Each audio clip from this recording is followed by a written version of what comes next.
Narx bilan raqobat qilish bu bankrotlikka eltuvchi yo'l. Ko'pchilik o'ylaydi, arzonroq qilaman, ko'proq mijoz keladi. Boshlarishda ishlagandek tuyuladi. Lekin nima bo'ladi? Marja tushadi. Reklama uchun byudjet qolmaydi. Sifat yomonlashadi, servis pasayadi, mijozlar sodiqligi yo'qoladi. Siz kichik jangda yutib, urushni yutqazasiz. Arzon narx uchun kelgan mijoz eng sodiqsiz mijoz. Ertaga kimdir undan ham arzon qilsa, darrov o'sha tomonga o'tadi. Ularni o'zgartirib bo'lmaydi. Ular qiymat emas, faqat foyda izlaydi. Narxni tushirish bu o'zingni o'chirish.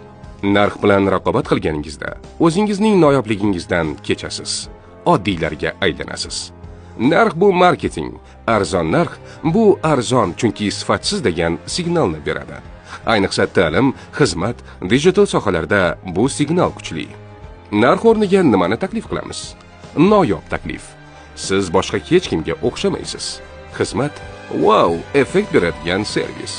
Content, qiymat orqali ishonchni sotasiz. Jamiyat, brend atrofida emotsional bog'liqlik yaratasiz.